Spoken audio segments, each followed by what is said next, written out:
And thanks everyone for calling in. Hope everyone's had a few holidays this week.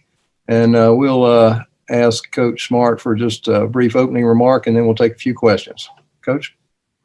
Thanks, Claude.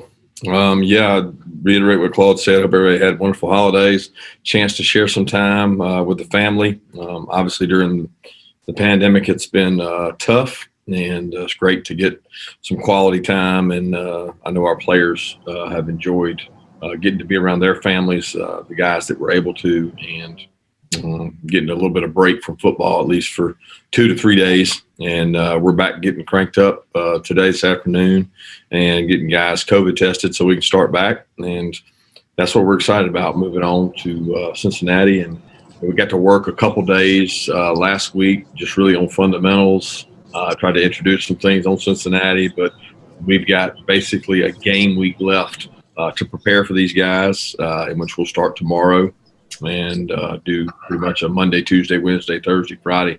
It'll all fall on Sunday to Thursday and then play the game on Friday. So I know our guys are fired up, and our coach is excited to get back and get the guys back in here for, chance to play right there in the Peach Bowl, Chick-fil-A Peach Bowl. And Gary Stoken and his staff do such a great job. And the more I've looked at Cincinnati, I've got a tremendous amount of respect for Luke Fickell and the team they've got.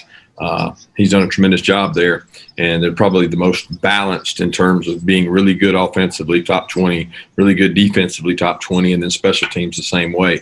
They're very, very good across the board. All right, let's go to some questions. Let's start with Mike Griffith and then Charles Odom. Kirby, do you have any idea yet on the guys? I mean, I know we're starting this early, but do we know who some of the guys are that are going to play and not play? Is that list available yet? For the most part, yeah, I'm focused on the guys that will play. I don't know. Apparently, there's a lot of bad information out there. You in particular seem to be dead set on writing things that aren't true for whatever reason, but I don't really know where some of you guys get your information, but it's not always accurate. So the biggest thing to know is we're worried about the guys that are going to play, and we're focused on the ones that are. Aziz is going to play. There's a lot of misinformation out there, and I don't really know where you get it from, but I'm focused on the guys that are going to play, and we got a lot of them that are. And the guys that aren't, they have a particular reason, and I think I'll leave that up to those guys because some of them have been injured and played throughout the year. And like I said, I'm focused on Cincinnati, and COVID, because those are the opponents we're dealing with right now, and that's what we're really focused on. The guys that are here are going to try to play in the game, and I'm excited to see a lot of those guys. Y'all keep listing. Mark Webb's going to play. I don't know why people keep listing his name. Richard LeCount's trying to do everything he can to play in the game, and he's been battling to come back. He's been at every practice. He's been at every rehab session. So for whatever reason, there's a lot of bad information out there. When we were last together, you expressed some regret that Cincinnati wouldn't have a chance to enjoy the full game week that the Peach Bowl committee provides. What can you do just for your guys to try to accentuate the bowl experience for them and for your team? Well, it's hard because the bowl experience is at the bowl, and we're not going to be at the bowl until the night before the game. So it becomes, your work week experience. That's this week. And like I said, the third opponent we're playing is COVID. So we're trying to avoid doing a lot publicly, and we're trying to avoid any positive tests that might knock somebody out for this game with the numbers spiking all across the country. But really right here in Georgia, with things going up, our concern is with our players that have gone home and come back, and also our guys being around each other. So there's not a lot you can do to enjoy the bowl. You got to be able to enjoy the fellowship of your teammates and staying safe so that we're able to finish off this season. I can follow up quickly. When do you take your team to Atlanta? We're going the night before the game, so I guess that'd be Thursday. Let's go to Seth Emerson and Mark Weiser. Kirby, let me try on other guys' answer as you feel you want to. Monty Rice, Eric Stokes, Ben Cleveland, Trey McKitty. Can you confirm whether any of those? The four that right now I don't think are going to play. Trey obviously has a Senior Bowl, and Trey was dealing with a knee all year. He had a knee injury right before the season that slowed him down. And Ben has been dealing with a shoulder, and Ben's played a lot of football, with us. And then, Monty has had a foot injury that he pushed through ever since Alabama, and he's been trying to prepare, get ready for the Senior Bowl. Got a bright future ahead of him, but he hasn't been able to practice. So it's really kind of unfair for Monty because he hasn't. I mean, he literally can't practice, and he goes out and tries to play in the games, which is tough on him. So he's trying to get well and recover, and then Stokes has chosen to declare for the NFL. So with Stokes' situation, those four guys probably won't be able to play. But like I've said, I'm super proud of the guys that are and that want to finish it off and that are committed to Georgia and finishing it off the right way. And hey, look, at the end of the day, I'm worried about the ones that are here, and I think it says a tremendous amount about the guys that are. I'm not focused on the guys that aren't because that's an individual decision for each one. Kirby, some of those guys you mentioned, or I guess that you just confirmed in terms of Monty and Eric are very impactful in terms of playmakers on defense. Aziz, if he's playing like you say, is another guy that is. But in terms of plugging in guys at those positions, how do you get that type of production?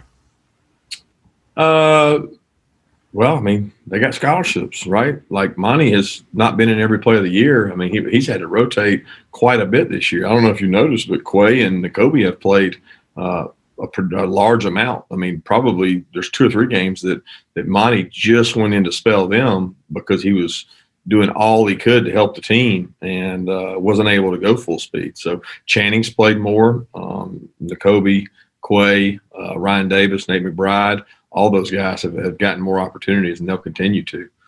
Same goes out at DB. We've had other guys have to go in and play corner. Amir Speeds played some corner. Jalen Kimber, Duran Branch has grown up and started to play more. So those guys have got to step up and be able to play in Stokes' shoes. Okay, let's go to Anthony Dasher and Chip Towers. Hey, Coach, an injury question for you. Trey Hill, how's he doing from his knee surgery? Does he have a chance to play in the bowl? No, not likely to play in the bowl. He's doing really well. He's moving around on his own. He's comfortable walking around. He had both those knees scoped, and he's rehabbing with Ron. He's doing weight bearing exercises now, but he's not going to be cleared for the game. Yeah, Kirby. Last thing from me on these players and everything. I'm just wondering, kind of more big picture. Obviously, this is something that we're dealing with now in modern football that you didn't used to deal with. Used to be not any question about it. I appreciate you doing this tonight, is where maybe we knock it out. We're not asking you about it anymore. Are there any other guys that we don't know about it that you haven't been asked about that aren't going to play in the game for whatever reason? And I wanted to talk about Cincinnati tonight. Like, there's nobody. Like I said, I'm really worried about the guys that are here, not the ones that aren't. And that's my focus. For whatever reason, everybody wants to write the story about the ones that aren't. But really, the focus and attention should be on the ones that are, in my opinion. So that's where my focus is. I don't know if you guys know. You could probably look down the list and see. But of the first 64 players picked last year in the NFL draft, there were only 6 that didn't play in their bowl game, if they had a bowl game.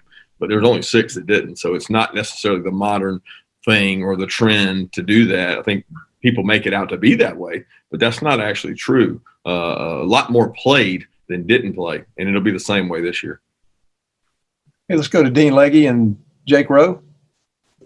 Kirby, how are y'all going to deal with the COVID? I mean, is the COVID thing going to be that y'all find out on Wednesday or how is that working for this game as it relates to getting guys ready to play for? When can they be knocked out by COVID, for lack of a better term? Would it be Friday morning or Thursday? Will y'all know? No, I mean, we have 3 tests to clear. So one would be tonight. We have 2 more tests to clear, which will be Monday and Wednesday. We're following our conference protocol, just like they're following their conference protocol, and everybody agreed to stick with your protocol throughout the year. But we have 3 hurdles to get through. One would be tonight's, in which we hope to get back the test as soon as possible, and then we would have Monday morning, I think it is, and Wednesday morning. So you can imagine we're on pins and needles, because anybody that hits on those 3 testing cycles would be out. And the bigger concern is the contact tracing, in which they may knock out more guys, and anybody at this point wouldn't clear contact tracing or COVID. So it's an obvious concern for both teams, and we've dealt with it all year, but our numbers have gone up in the last 2 to 3 weeks in terms of us hitting some players, where we had gone, I don't know, a long time without really losing anybody. And we've had some guys that we've had to quarantine and we've lost. And we're fighting to get every one of them back. I mean, the week that we would have played Vandy, we would have had one or two. The next week we would have had one or two, and we've been able to get those guys back. But we know at this point forward, there's no getting anybody back. So if it's the wrong position, from a depth standpoint, it could really attack your team. I'm sorry. Have you planned personally for what would happen if Kirby Smart misses the Peach for whatever reason?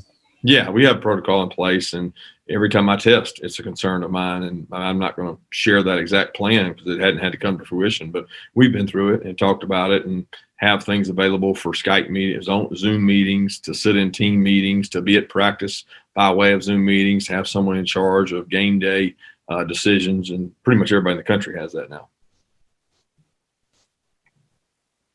Kirby, it wasn't necessarily because of players skipping bowl games 2 years ago, but I guess it was last year. The opportunity those guys have to grow up, how big is it? Almost like it's getting to a point where, for some select guys that bowl games are the new spring game for some of these guys, they're actually getting a chance to play and getting that experience, maybe even on a bigger stage. Yeah, I agree with that statement of guys getting an opportunity to step up and play. I don't really know exactly what you're asking, other than do guys get a better opportunity to play in bowl games? Yes. A lot of guys get an opportunity in bowl games because sometimes you have postseason injuries. Sometimes you have, first round picks that choose not to play. I mean, for whatever reason, you have attrition, right? And other guys get an opportunity to play. We certainly had a lot of that, but that wasn't – a lot of those choices last year weren't their own. A lot of those choices last year were our choices.